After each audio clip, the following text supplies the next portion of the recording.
آواز کو دبانے کی کوشش کرنے لگے، مگر حق کی آواز روز بروز بڑھتی ہی جا رہی تھی۔ سن 7 محرم کا مہینہ ہے کہ تمام لیڈروں نے مل کر ایک میٹنگ کی۔ ابو جہل نے پوری قوم کو گرمایا، طرح طرح کی تدبیریں پیش کی گئی، مگر دیر کے بعد ایک ہولناک دین پاس ہوئی کہ محمد اور ان کے ماننے والوں کو بالکل بائیکاٹ کر دیا جائے، ان سے خرید و فروخت، لین و دین، سلام و کلام بالکل بند کر دیا جائے۔ چنانچہ ایک عہد نامہ لکھ کر خانہ کعبہ کی دیوار پر لٹکا دیا گیا۔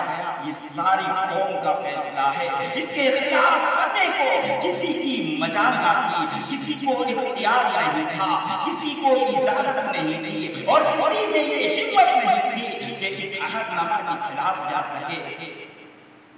دھیرے دھیرے مسلمانوں، میرے محترم مسلم دوست ذرا سوچیے کہ مسلمانوں کو اس وقت جب بائیکاٹ کر دیا گیا تو مسلمانوں کو شعیب و طالب میں بند کر دیا گیا۔ وہاں پر ان لوگوں کو یعنی نبی پاک صلی اللہ علیہ وسلم اور نبی پاک صلی اللہ علیہ وسلم کے ماننے والوں کو ایک جگہ بند کر دیا گیا جن کا نام ہے شعیب و طالب۔ مسلمانوں میں جوان اور بچے بوڑھے سب تھے، کھانے کی خوراکیں ختم ہو گئی، جوان بھوک سے چکرانے لگے، پھول جیسا بچہ ماں کی گودوں میں تڑپنے لگے۔ اس گھاٹی کا سب سے چھوٹا بچہ عقیل اچانک اپنی آنکھیں کھولتا ہے اور یوں کہتا ہے، ماں میں بھوک سے مر جاؤں گا، مجھ کو بچا ورنہ میں مر جاؤں گا۔ ماں کی غم کی بندھن ٹوٹ گیا، وہ بے تحاشا اپنا سر زمین پر پٹکنے لگتی ہے، سر پھوٹ جاتا ہے، لوگ اسے بچانے آتے ہیں، وہ یہ کہتی ہے کہ مجھے چھوڑ دو، میں اپنے قتل جگر سے پہلے مرنا چاہتا ہوں۔ مسلمانوں ذرا سوچی کیسی سنگین گئی، کتنا بھیانک منظر تھا، لیکن نبی پاک صلی اللہ علیہ وسلم کی رسالت کا انکار نہیں کیا۔ اور لوگوں نے جب دیکھا کہ مسلمانوں کی یہ خستہ حالت کو جب دیکھا تو وہ لوگ یعنی کہا لگانے لگے اور یہ کہنے لگے کہ اے محمد کے ماننے والے، تم کیوں اپنے باپ و دادا کے دین چھوڑ کر ہلاک و برباد ہو رہے ہو؟ تم اب بھی نبی پاک صلی اللہ علیہ وسلم کے ساتھ چھوڑ دو، ہم تم پر سے یہ ساری پابندیاں ہٹا دیں گے۔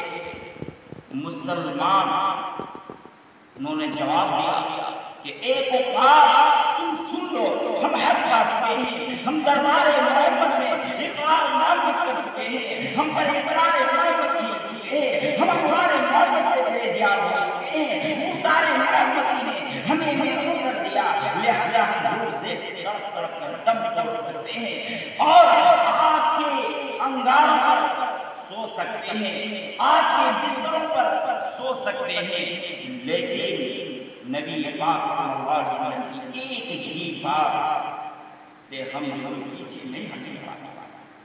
میرے محترم مسلم دوستو، ذرا سوچیے کس طرح بھیانک منظر، لیکن بالکل بھی وہ لوگ پیچھے نہیں ہٹے۔ آج ہم بھی تو مسلمان ہیں اور نبی پاک صلی اللہ علیہ وسلم کی غلامی کی دعویٰ کرتے ہیں، تو لیجیے سن لیجیے، اگر ہم نماز پڑھتے ہیں، زکوٰۃ دیتے ہیں، حج ادا کرتے ہیں اور نیک عمل کرتے ہیں، صالح عمل کرتے ہیں، ایک دوسرے کو بھلائی کرتے ہیں اور پڑوسی کے خیال رکھتے ہیں، تو واقعی ہم مسلمان ہیں، ورنہ ہمارا دعویٰ باطل و بیکار ہے۔ بس اسی چند باتوں پر میں اپنی گفتگو کو ختم کرنا چاہتا ہوں۔ کتنے مصائب و آلام برداشت کیے، کیا ان سنگین گھڑیوں کو کیوں برداشت کیے؟ کیا وہ کمزور تھے؟ کیا وہ لوگ بے بس تھے؟ ہرگز نہیں، ایسا ہرگز نہیں۔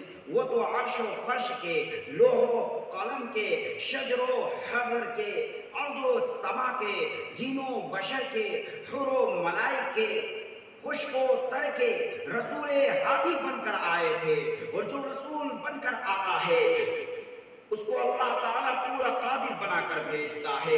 آپ صلی اللہ علیہ وسلم کے پاس اتنی قوت و طاقت تھی کہ اگر آپ صلی اللہ علیہ وسلم صرف اشارے کرتے تو پورا مکہ والا ہلاک و برباد ہو جاتا اور پورے مکہ والوں پر پتھر برس جاتا۔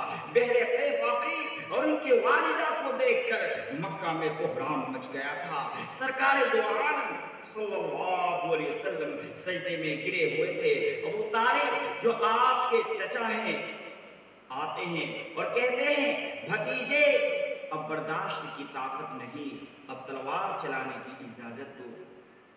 حضور پاک صلی اللہ علیہ وسلم نے ارشاد فرمایا انشاءاللہ آج ہم لوگ اس گھاٹی سے باہر آ گئے، آج ہم لوگ اس گھاٹی سے باہر آ جائیں گے۔